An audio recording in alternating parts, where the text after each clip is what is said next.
Welcome to Priya's food channel. இன்னைக்கு நம்ம பார்க்க போகிற ரெசிபி வந்து ஆலு பரோட்டா தான் பார்க்க போகிறோம். இந்த ஆலு பரோட்டாக்கு ஃபஸ்ட்டு ஒரு கப் அளவுக்கு கோதுமை மாவை நம்ம வந்து நல்லா பிசைஞ்சு வச்சுக்க போகிறோம். ஒரு கப் அளவுக்கு கோதுமை மாவை எடுத்து அதில் அரை ஸ்பூன் அளவுக்கு சால்ட்டும் அரை ஸ்பூன் அளவுக்கு சுகரும் சேர்த்துக்க போகிறோம். ஒரு ஸ்பூன் சமையல் எண்ணெய் சேர்த்து கொஞ்சம் மிக்ஸ் பண்ணி விட்டுடலாம்.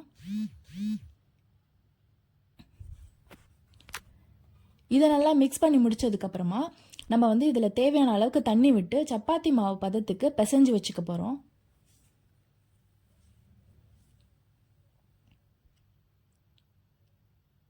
பிசைஞ்சு வச்ச சப்பாத்தி மாவு மேலே வந்து ட்ரை ஆகாத அளவுக்கு ஒரு ஸ்பூன் எண்ணெய் விட்டு இதை நம்ம வந்து அப்ளை பண்ணி அப்படியே க்ளோஸ் பண்ணி 1 மணி நேரத்துக்கு ஊற வச்சுக்கலாம். இந்த மாவு நல்லா ஊறட்டும். சைட் பை நம்ம அடுப்பை ஆன் பண்ணி ஒரு கடாய் வச்சு அதில் 2 ஸ்பூன் எண்ணெய் விட்டு இதில் குட்டி குட்டியாக நறுக்கின பச்சை மிளகாய் 2 போட்டு நல்லா வதக்கிக்கலாம். இது கூடவே ஒரு பெரிய வெங்காயத்தை பொடிசாக நறுக்கி வச்சுருக்கேன், அதையும் கூட சேர்த்து வதக்கி எடுத்துக்கலாம். வெங்காயம் வதங்கிட்டு இருக்கும் போதே ஒரு அரை ஸ்பூன் அளவுக்கு இஞ்சி பூண்டு விழுதியும் இது கூட ஆட் பண்ணி கிளறிக்கலாம். இதுக்கு தேவையான அளவுக்கு உப்பு சேர்த்துக்கலாம், சீக்கிரமாக வெங்காயம் வேகிறதுக்காக.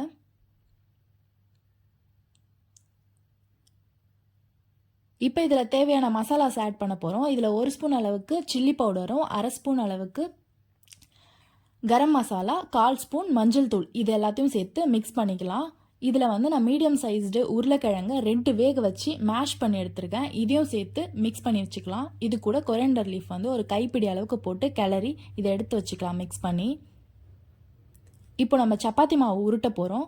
சப்பாத்தி மாவு வந்து நம்ம ஒரு சப்பாத்தி மாவு அளவுக்கு எடுக்கிறோன்னா அதை வந்து 3 சப்பாத்தி மாவை 2ஆக பிரித்தா எந்த அளவு வருமோ அந்த அளவுக்கு எடுத்துக்கிட்டு அதை லைட்டாக ஓரளவுக்கு ஸ்ப்ரெட் பண்ணி விட்டு அதுக்குள்ளே வந்து நம்ம மசாலா ரெடி பண்ணி வச்சுருந்த மசாலாவை ஒரு பால் சைஸில் எடுத்து உள்ளே வச்சு இதை இந்த அளவுக்கு மடிக்கணும்.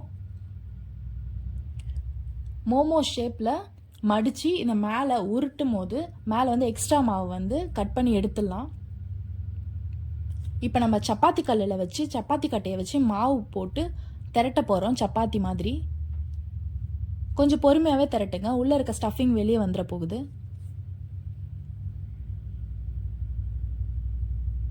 ஓரளவுக்கு திக்காகவே திரட்டிக்கலாம். இதை நல்லா திரட்டி எடுத்ததுக்கப்புறம் சப்பாத்தி கல் வச்சு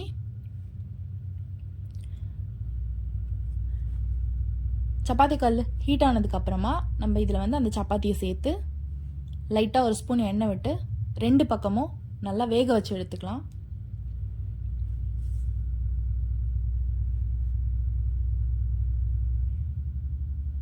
இது நல்லா வெந்ததுக்கப்புறம் அவ்வளோதான், நம்மளுக்கு இந்த ஆலு பரோட்டா ரெடி ஆயிடுச்சு.